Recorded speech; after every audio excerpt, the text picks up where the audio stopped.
Welcome to Inside the Architect's Guildhall, featuring David Long, ESEP.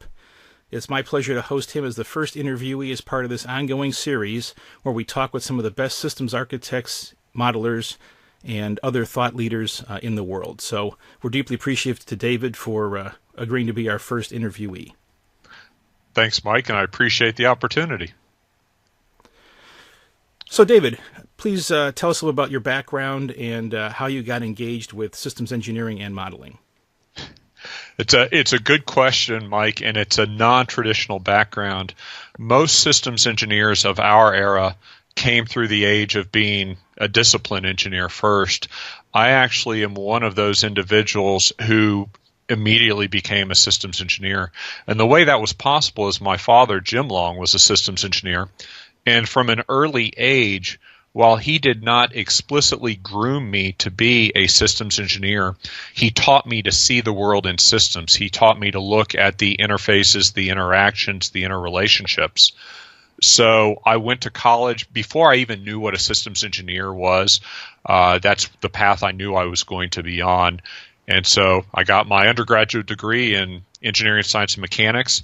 Immediately had the good fortune to study under Ben Blanchard and Walt Fabrici, two of the seminal thought leaders at the time, get my master's in systems engineering, and then immediately came out and became a practicing systems engineer, founding Vitek. And for the last 25 years now, it's been focused on systems engineering, enabling good systems engineering, teaching systems engineering, and that's been the career path. Excellent. And I agree that parental involvement or mentoring makes a huge impact. My father was involved with Chrysler's quality circles back in the 80s and taught me a lot just listening to him around the dining room table in the evening that, helped me when my career took a turn towards quality. So I understand 100% the impact a parent or other mentor can have. I would like to ask you a question about your ESEP. We both have INCOSE's highest cert.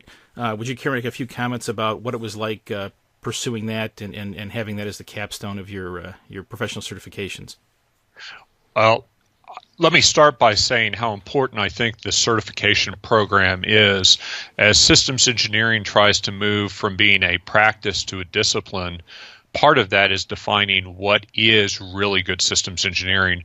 And given the fact that systems engineering itself has just brand confusion, the terminology is used for so many different things, network systems engineering, what we consider systems engineering, the certification program is essential. I pursued the ESEP, as you said, as a bit of a capstone of where I stand, but also to support the greater community. And I found that the process was actually very rewarding. It gave me an opportunity to look back and reflect upon what I had done in my career, how the different pieces fit together, how so often things that I didn't explicitly consider systems engineering at the time inherently were systems engineering. And then, from that point, I just think the INCOSE program is a solid program. It's an opportunity for senior practitioners to help reinforce the practice and the evolution of the discipline and hopefully elevate over time where we're trying to go as systems engineers. Excellent. And one thing, I've encountered individuals that are critical of the certification program because they've encountered bad CSEPs or ESEPs. And I've tried to stress to them the importance of the interview process as part of the highest level to ensure, the quality and value of the certification because, yes, there are people who can pass exams who aren't really good at what they do, but I think that that's a critical differentiator in INCOSE's certification program. So would you care to comment on that? I absolutely agree. Passing an exam simply says you've got the knowledge base. But in systems engineering, as we well know, systems engineering is learned by doing. People talk about the scar tissue. You can read a book. That's not going to make you a systems engineer. It's going to make you aware. You actually have to practice, encounter, and do. So you can judge some of that via references, and references are critical. But then at the highest level, that interview to do the in-depth is so key to the ESEP process. And I think it helps put a certain stamp on, again, the practitioners and where we need to take this profession. You mentioned your father and his impact on you. For those of the audience who aren't familiar with who James Long was and what his contributions were to systems engineering, I'd appreciate if you take a few moments and just tell us a little bit about your father. Well, thanks for that opportunity. So Jim was in the aerospace domain. He came up as a mechanical engineer, found his way into TRW in the age that Simon Ramo was leading the systems dimension there. And Jim eventually found himself in Huntsville working on the ballistic missile defense arena. In that era, in the late 60s, early 70s, Jim was running into challenges of software integration, systems integration on what I would hope we would judge to be a rather worthy endeavor of ballistic missile defense. And at that time, he created what I consider to be the first descriptive model-based systems engineering approach. Now, that's not what it was termed then, but if we look back now, we can see it.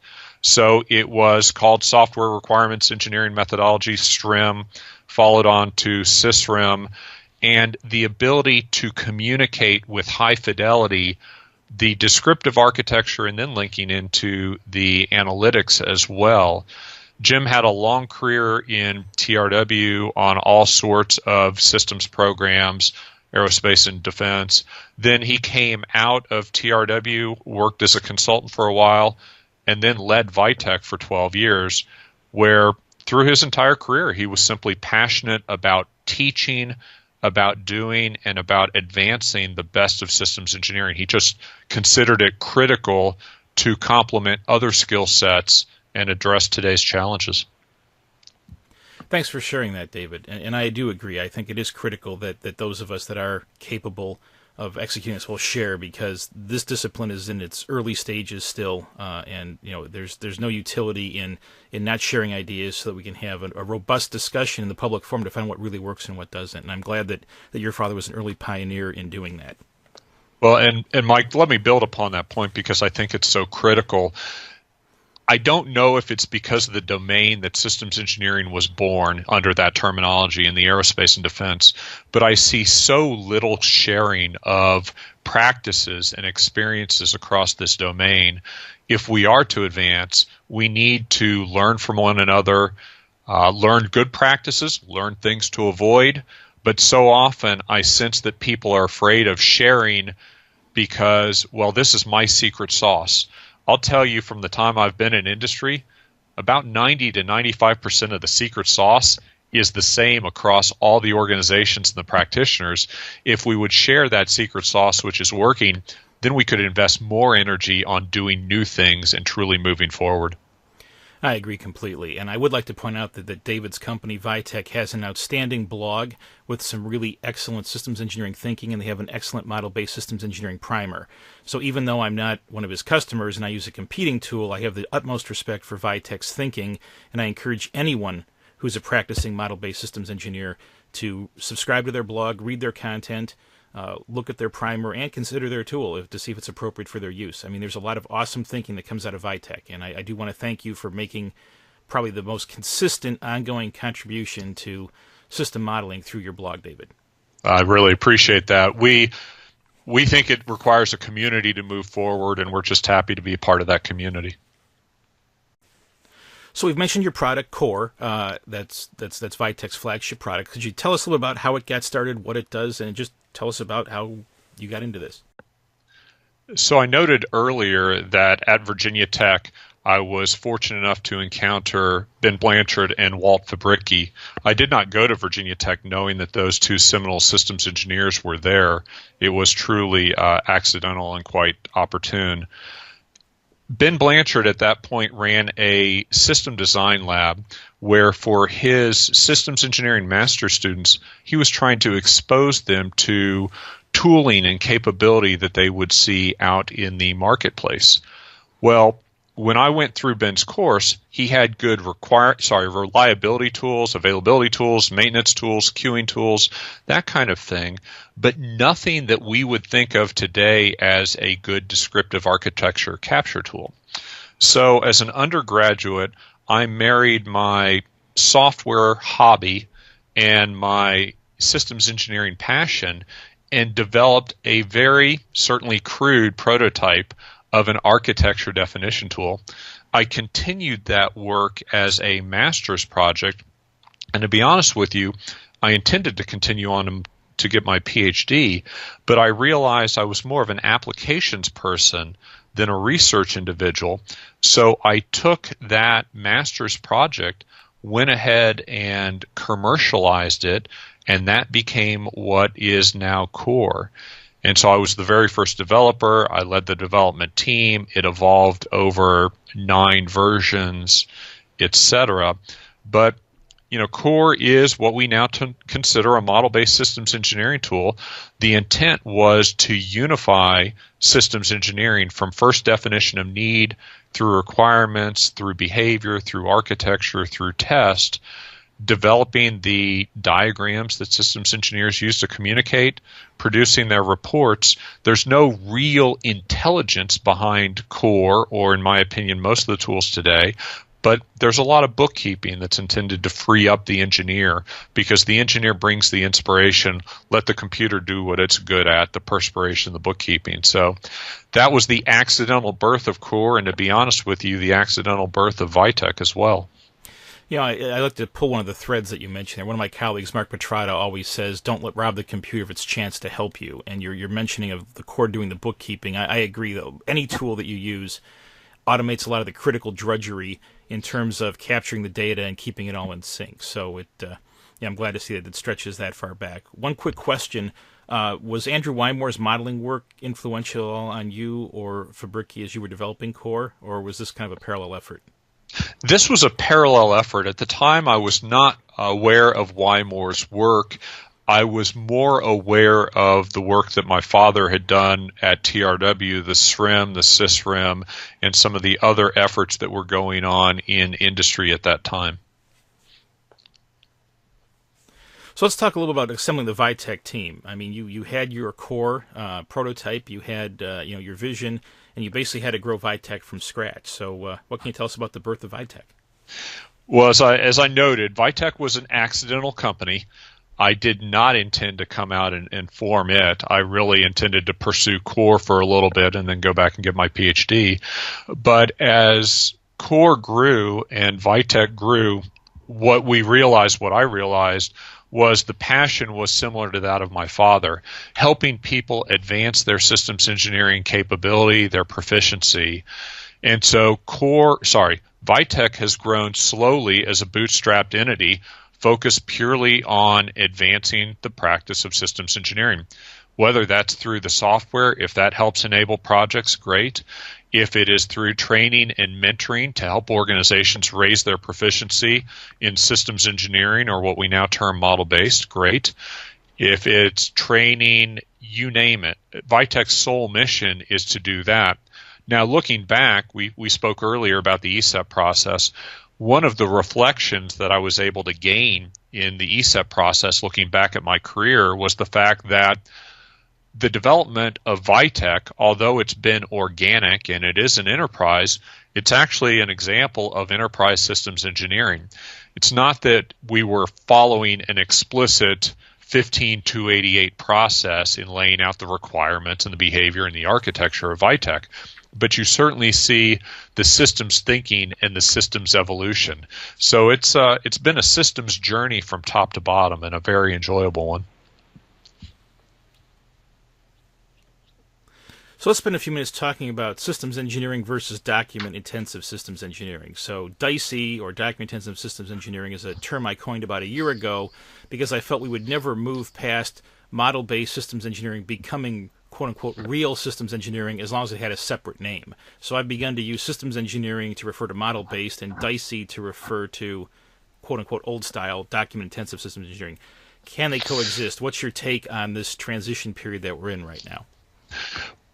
It's a very interesting transition period, and I appreciate the way you framed it. I think it was Sandy Friedenthal who in the early days said, we'll know when we've succeeded when we no longer call it model-based systems engineering, when we speak only of systems engineering. So can they coexist is a difficult statement or a difficult question, because to me, it's all about the way we represent knowledge for effective communication and effective analysis. While document-centric approaches may have been the best that we could do, the best the technology allowed in the 60s, 70s, 80s, maybe even branching into the 90s, and perhaps it was even sufficient for the systems of that degree of complication, there is very little doubt that it is not sufficient for today's more complex problems with the technologies that we're trying to inject, with the communities that we need to engage.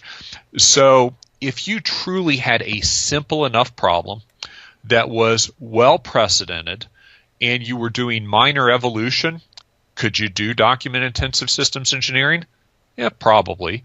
If you were tackling any problem of notable complication or complexity, if you were looking at evolution, do you need to use modern systems engineering techniques? I think that's absolutely the way to go. Now, one thing that's worth noting that people sometimes forget is documents still have a place in modern systems engineering.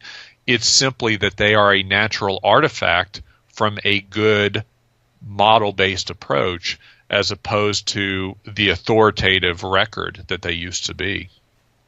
That's a great point, David. Now let's just pull another thread that we've talked about here too, about requirements. Now I've publicly stated that I really dislike text-based requirements. To me, it's like trying to take a blueprint and rewrite it saying we should put a 2x4 every X inches when people can read the blueprint. So I think as people become more sophisticated consumers of modeling, they'll require fewer and fewer text-based requirements. But I've seen a tendency to enshrine them and churn them constantly through the process. And I released a video on requirements churn, the hidden drain on systems engineering, trying to wake people up to the fact that I believe that if we spent more time making the models higher fidelity and investing the intellectual capital in a better model, we would need fewer text-based requirements. And if we did need to write them, we could write them at the end of the process, not the beginning or the middle where we're churning them and wasting a lot of effort. So does that mirror your experience, or can you comment on that? I think that absolutely mirrors my experience. You use the term requirements churn. A somewhat less polite term that I've used in the past is requirements regurgitation. We tend to have this belief that I simply transform one set of requirements into another set of requirements.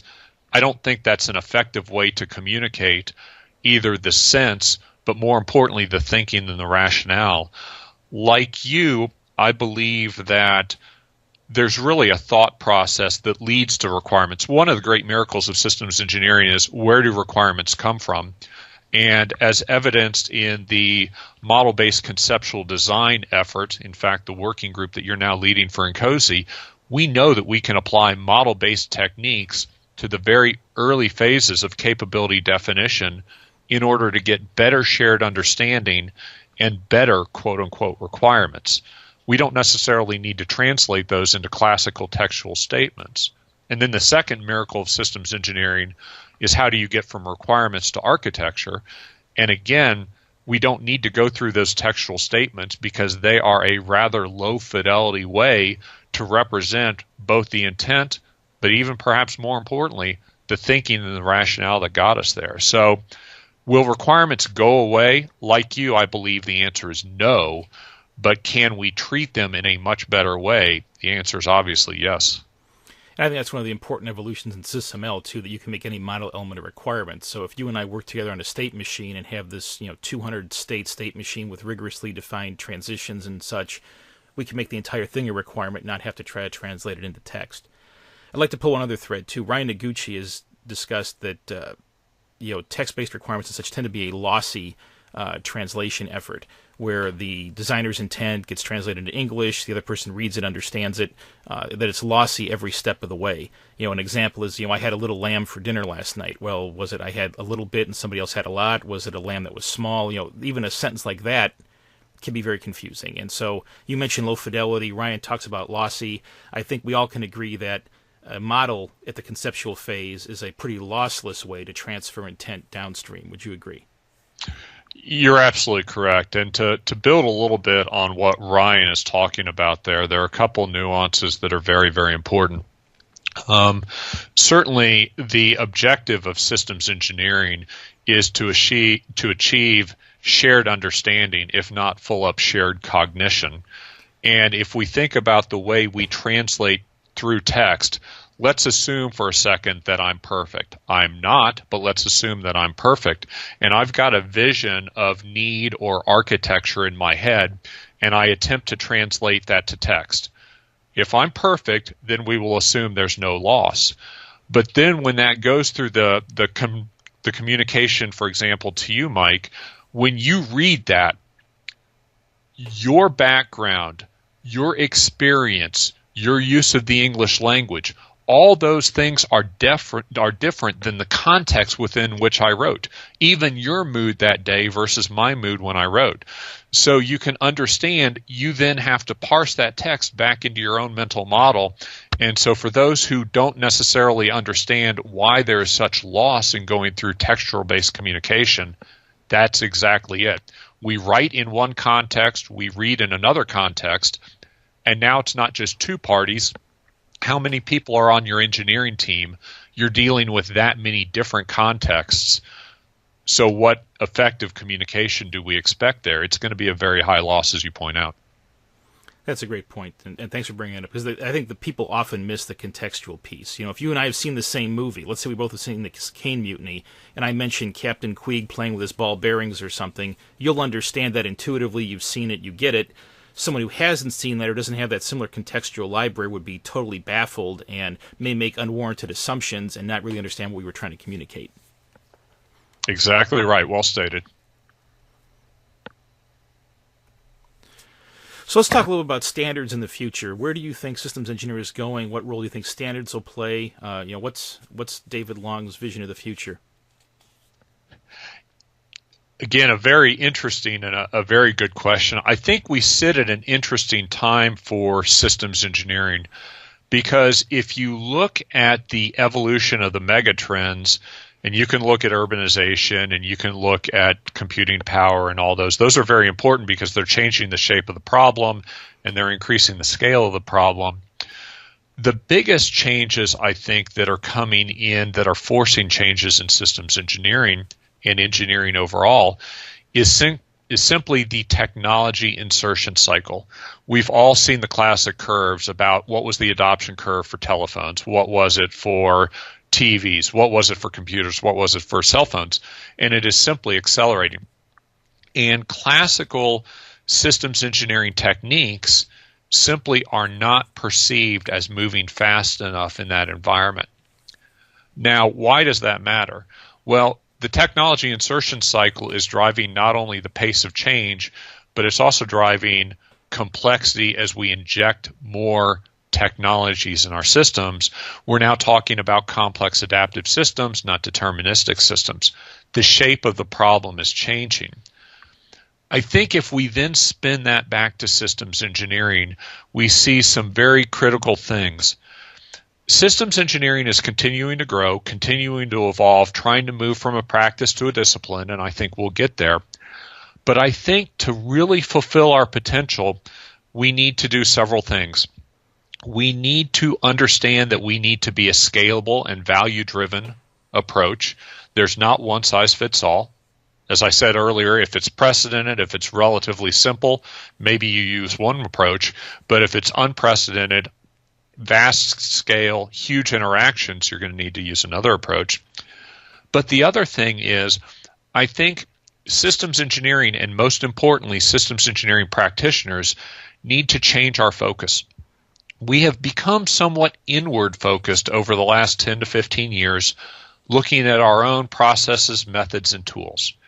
And that is very important to advance our practice, but we need to do it in context. I think it's time for us to now look outward and say, yes, our job is to advance systems engineering in the way we do it, but it is to do so within a greater engineering or product development solution cycle, so that our job is not to do systems engineering better.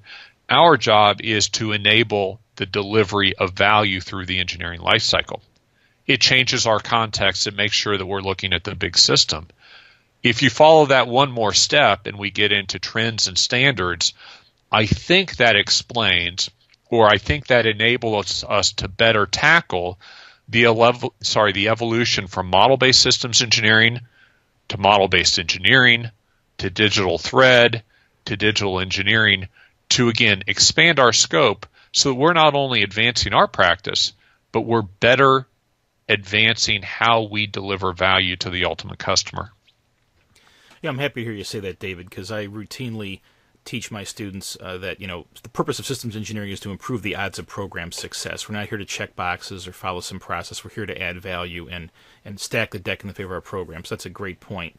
The other thing I'd like to have you comment on a little bit more is the need for helping other disciplines succeed in the case of, like, say, cybersecurity, right? 100 years ago, you had a steam engine or some machine that couldn't be remotely attacked. It was all physics-based interactions. You didn't have cyber threats, bad actors. There's a lot of things that happen with emergent behavior and the potential for mischief or even unintended consequences due to the increased huge complexity where we're moving past F equals MA into these more complex cyber interactions. And I personally don't think without system modeling we're going to have a prayer of tackling that. Any comments from your perspective on how we can be of more value to people dealing with that level of thing? Because just throwing more bodies and text-based requirements at it's not the way to solve that problem. No, you're absolutely right. And so the first thing that I would say there is we need to embrace those communities, and there are so many of those communities. Ultimately, people deliver value to the end customer, to society via systems. So even if somebody does not consider that they are building a system or that they are a systems engineer, they are part of a system. And so we should respect the value that they bring. That is part of good engagement. And we should not necessarily seek to replace what they do, but instead augment what they do with some degree of systems awareness, or the term I prefer is systems literacy. Help inform people about, as you say, these interactions that are occurring that are far more than electromechanical interactions. As we expand the scope of interactions, as we add more interfaces, complexity comes along, whether it's something you designed in your system, something that was designed in an adjacent system, or something that is 15 degrees of separation downstream, but because we are so interconnected, it's there. Systems engineers can't own it all, but we can certainly take responsibility for raising awareness, for working in partnership with others, for bringing our systems awareness of emergence, of models, of interactions, and marrying it with their deep knowledge and technical expertise to deliver more secure, more resilient, more fill-in-the-blank systems. That's a great point you make, too, about the nth order interactions and effects, because I get a lot of the bang for my buck in my modeling by following these relationships. As I teach my students, if you make every element correct and connect correctly, you can trust the story of the system that it's telling you, and it opens you up to types of analysis and network connections and repartitioning and things that you just can't do with a pile of text-based requirements. So that's a great point. Absolutely. And again, if you look at what systems engineering is fundamentally defined by, for me, it's defined by relationships, interrelationships.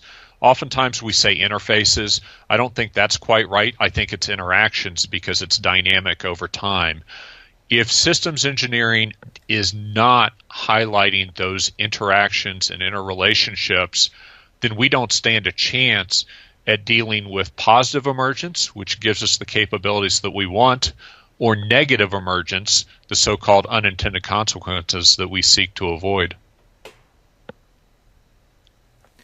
So let's spend a few minutes talking about the International Council on Systems Engineering, its past and its future. You've been active within COSI far longer than I have, so I'd care to hear your thoughts on where it's been and where it's going. So one of the good things about my career is, as someone who's been purely focused on systems engineering, I was fortunate enough to stumble into INCOSI back in 1992, shortly after they began. And at that point, it was INCOSI, just an N. It was a U.S. national group, which then became international in 1995. It's been very interesting to watch the evolution and growth of INCOSI.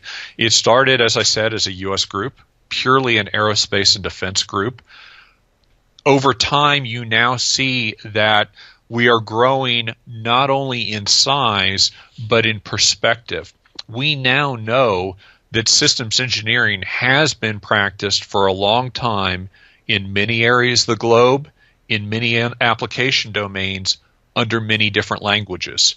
We have moved from some early mistakes where we largely came with the attitude of, we're from INCOSE, we know all the best, we're here to help, we're going to tell you how to do it, to we're from INCOSE, we are a community of like-minded people seeking the best and all the experiences that we can bring together so that we can advance this practice in this profession.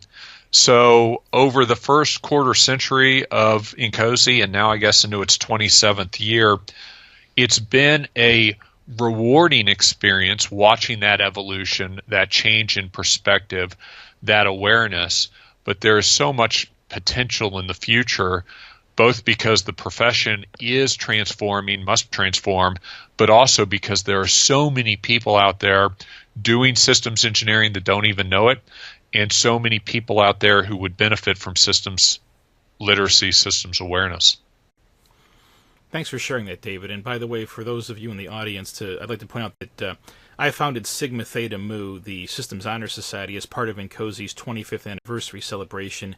David was president of INCOSE at the time and was a staunch supporter of the effort, and it wouldn't have happened without his backing and support, because we both felt that it was imperative that we show that the discipline's maturing by having a discipline-specific honor society available to students practicing systems engineering and systems-related disciplines. Would you care to add anything to that, David, about the founding of Sigma Theta Mu? As you say, Sigma Theta Mu is a key recognition point in the systems awareness, systems education, much in the way, honestly, that certification is. If we are not highlighting the best of systems, then how are we enforcing this brand and encouraging the best of practice? One of the things that I truly appreciate about Sigma Theta Mu is the scope was set as systems, because systems is bigger than systems engineering. There's systems science, there's systems thinking, there's systems engineering.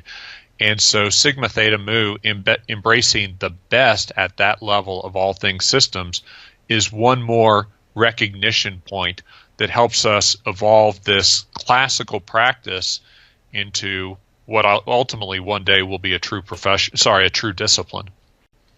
Thanks for those comments, David. One other thing that you mentioned about enforcing the quality, so to speak, of the discipline.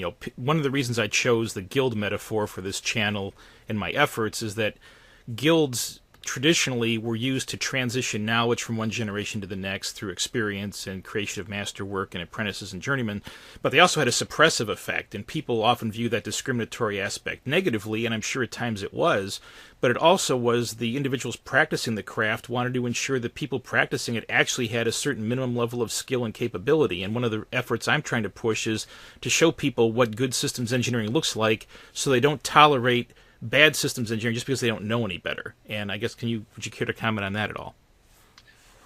Whether it is systems engineering or let's pick another key aspect these days, agile, it can be done well or could be done poorly.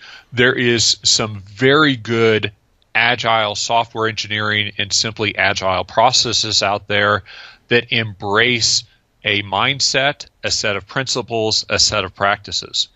There are also a lot of individuals or groups, because perhaps ignorance or simply because they wish to hide under the umbrella, adopt the name and then do anything but agile. They're simply doing what I would call cowboy coding. The purpose of a guild, the purpose of all these things helps differentiate between there's good agile and there's actually agile misbranded. There's good systems engineering, and then there are people who perhaps think they're doing good systems engineering, but simply are not informed on the principles, the processes, the methods, and the tools. And if we're going to mature, part of maturing is maturing the processes, methods, tools. Part of the maturation is maturing ourselves, but part of it is also communicating that consistent value proposition how those processes, methods, tools, and right practitioners deliver the real value proposition. I think all those map back to the comments you were making, Mike.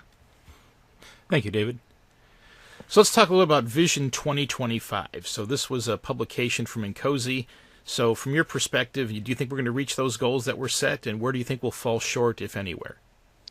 Well, so for those who aren't aware of Vision 2025, let me give a little bit of background because I think it is an excellent document. It was published in 2014. It's about 75, 80 pages long, highly graphical, very easy to consume, and it is not prescriptive in any way. It tries to frame the state of the world as the authors found it in 2014, the state of the world as they projected due to evolutionary trends, megatrends in 2025, and then frame certain key challenges about how systems engineering must transform. It is a wonderful evangelical piece, in my opinion, for systems engineering. It's a wonderful challenge piece to inspire research and new practices to make that leap. So with that context on Vision 2025, well, the reality is any good vision outstretches your reach. And so that is certainly true in Vision 2025 as well. I think we have made good progress in certain technical arenas. For example, let's go back to model-based. There's been a great deal of progress on technology, on tooling, on understanding the connections to the greater life cycle, to PLM, to ALM. And I believe that certainly by 2025, digital engineering, as we're envisioning in Vision 2025, I think that's going to be a reality. Now, in some areas, I think we excel in advancing those aspects because of our technical foundation. We are also, in my opinion, advancing in terms of embracing systems engineering under multiple application domains, under multiple labels, under multiple terminologies.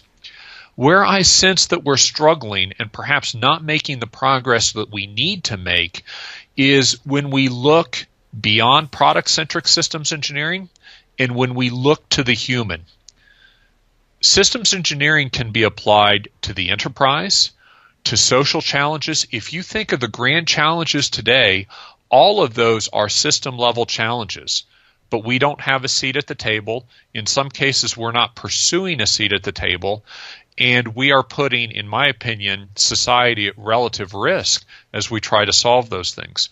If we look at the human, I think we as engineers are far more comfortable with the predictability of hardware, software, etc., than the so-called unpredictability of humans. Well, the reality is humans live either at the center of any system that we build or at the interface of any system that we build.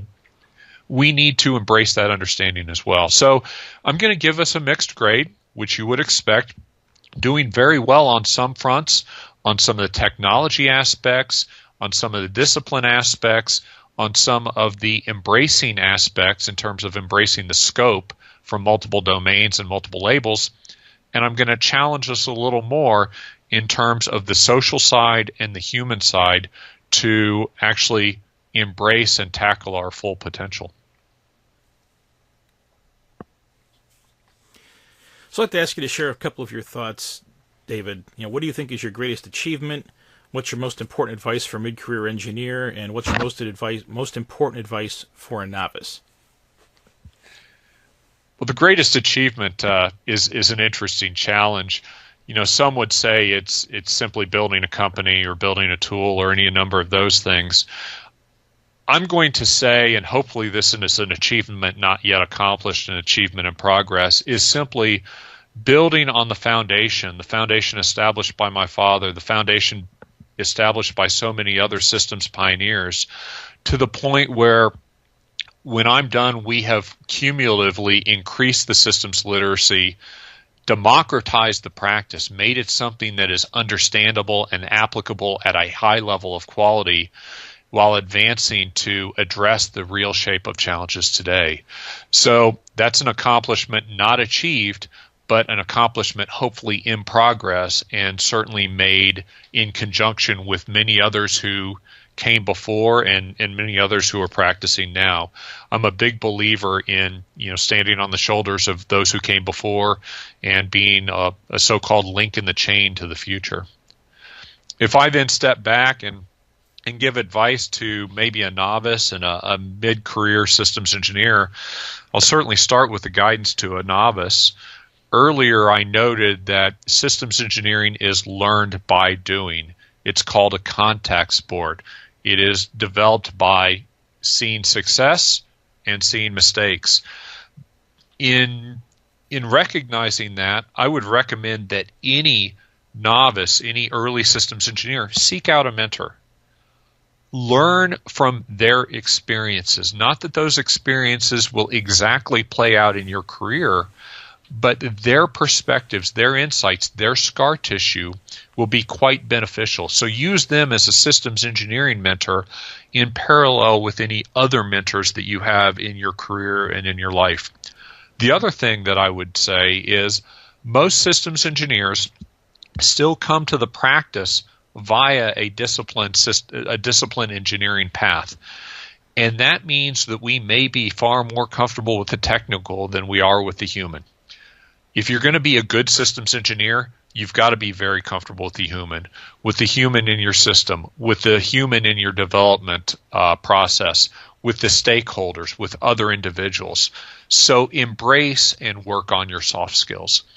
Bring that up to the same degree of richness that your technical skills exist at, and I think that will help you become a very good systems engineer. So for a mid-career, I would say the following. With technology moving so fast, with the desires of our users and our stakeholders evolving so fast, we cannot afford to stand pat. We have to continuously refresh our systems engineering skills, our knowledge of technology, in the technologies, in the systems that we build. Are we staying abreast of software? Are we staying abreast of network concepts? Are we staying abreast of soft skills evolutions? I think those are things we must continuously refresh our skills. By the way, a good technique to use there is to mentor novice engineers because they have the newest from education. So you can give to them and you can gain from them. The other thing that I would advise for mid-career systems engineers, lead. Lead projects, lead young engineers, lead volunteer efforts, working groups in organizations such as INCOSE and AIAA and IEEE, but lead, because in leading, you both give back from your experience, but you also learn so much from those that you're working with that you grow as well.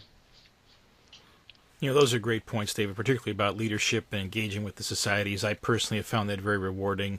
And your comment about continuous evolution is important, too, because I look back on models I've done as recently as 6 months ago and look at them and realize how far I've come in that time frame. So it's important for all of us to keep pushing ourselves further along the road, both by teaching and by personal growth and development. I couldn't agree more. You're absolutely right. And part of that growth and development is that self-reflection that you note. If you ever look back at that model that you just did 6 months ago, if a software engineer looks back at code that they wrote 2 years ago, you recognize that you are a cumulative set of experiences. And if you will exercise your own plan, do, check, act loop, if you will commit to evolving and growing, the potential is grand. It's a great point as well that I think it was Billy Vaughan Cohen's book. His title escapes me at the moment, but he talks about judging yourself by the state of the art that you were at that moment in time. And so the Mike Van Arsik of 2017 is different than Mike Van Arsik of 1995. David Long 2017 is different than David Long 2016. You always have to keep in mind that you are the sum of your experiences and context up to the moment that you're making your choices and decisions as an engineer. You're absolutely right. I recently watched a piece actually by Buzz Williams, who happens to be the basketball coach at Virginia Tech, and he was trying to diagram for his team we are constantly trying to grow. We are constantly trying to improve. Tomorrow, we always aspire to do better than we did today. You rarely run into somebody who says, my objective for next year is to be worse than the person that I was this year. So that has two aspects to it.